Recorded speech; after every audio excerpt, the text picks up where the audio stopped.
Hello everyone, সবাই কেমন আছেন? আশা করি সবাই ভালো আছেন। তো আমি ফুড ব্লগার সাইমা আজকে আপনাদের জন্য নতুন একটি রেসিপি নিয়ে আসলাম। যে রেসিপি যারা হলো ব্রয়লার মুরগি বা পোলট্রি মুরগি একদম পছন্দ করেন না, যাদের গন্ধ লাগে এবং খেতে পারেন না, তাদের জন্য এই রেসিপিটা। আশা করি আমি যেভাবে রান্না করতেছি সেই স্টেপ বাই স্টেপ আপনারা ফলো করলে আপনাদের এই রেসিপিতে মুরগি রান্না করলে কোনো গন্ধ লাগবে না। আর যদি গন্ধ লাগে তাহলে আমাকে কমেন্টে এসে জানাবেন।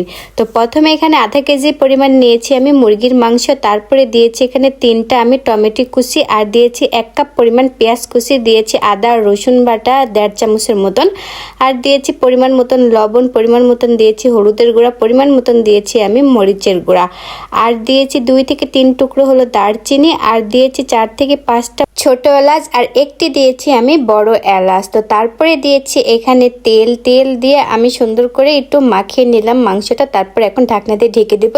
এখানে কিন্তু আমি কোনো পানি অ্যাড করিনি। মাংস থেকে আর টমেটো থেকে যে পানি বের হয়েছে সেটা দিয়ে কিন্তু এই মাংসটা রান্না করতে হবে। এখানে কোনো পানি এক্সট্রা পানি দেওয়ার দরকার না। আর আপনাদের যদি প্রয়োজন হয় সেক্ষেত্রে এখানে অল্প কিছু পরিমাণ গরম পানি ব্যবহার করতে পারবেন। তো এদিকে 5 থেকে 6 মিনিট জাল করার পরে মাংসটা প্রায় অর্ধেক হয়ে আসে। এখন আমি এই মাংস বাগার দেওয়ার জন্য এখানে দিয়ে দেব সরিষার তেল। এটা একদম খাঁটি ফ্রেশ সরিষার তেল আমাদের বাড়ির। তো তেলটা যখন গরম হয়ে গেল এখানে 3টা আমি নিয়েছি হলো কাঁচা পেঁয়াজ কুচি। পেঁয়াজটা এখন ভালো করে সুন্দর করে একদম বেরেস্তা করে ভেজে নেব। কিছুক্ষণ জাল করার পরে দেখেন আমার পেঁয়াজটা কিন্তু একদম বাদামি কালার হয়ে আসতেছে। এটা একদম বাদামি কালার যখন পুরোপুরি হয়ে যাবে তখন এটা আমি নামিয়ে নেব।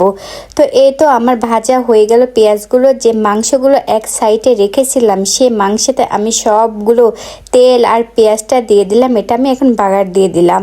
তো ভাজা পেঁয়াজ বা পেঁয়াজ বেরেস্তা যদি এখানে দেন তাহলে কিন্তু এটা খেতে অনেকটাই ভালো লাগে। তো তারপরে এখন আমি নেড়ে চেড়ে এখানে দেবো কিন্তু আমি স্পেশাল মশলা। সেই মশলার ভিতর দিয়েছি এখানে রাঁধুনি মশলা, চেনেন না আপনারা? এগুলো কিন্তু আপনারা মুদির দোকানে পাবেন। রাঁধুনি মশলা আর জিরা একসাথে আমি এখানে ভেজে দিয়েছি। 1 চামচ দিয়েছি এলাচের গুঁড়া 1 চামচ, আর 1 চামচ দিয়েছি এখানে আমি ধনিয়ার গুঁড়া।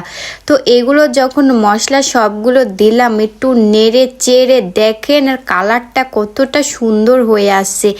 একদম মনে হচ্ছে গরুর মাংস। এইভাবে যদি আপনারা রান্না করে দেন তাহলে কেউ খেয়ে বুঝতে পারবে না যে এটা পোলট্রি মুরগির মাংস। আর এই রেসিপিতে যদি আমি যেভাবে রান্না করলাম এইভাবে যদি পারফেক্টভাবে রান্না করতে পারেন তাহলে তো সবাই খেয়ে আপনার অনেক প্রশংসা করবে।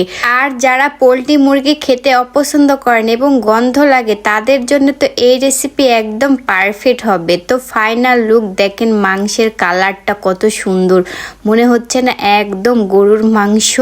তো দেখেন কতটা লোভনীয় লাগতেছে এই মাংসটা, আর খেতেও মাশাআল্লাহ খুব সুস্বাদু হয়েছিল।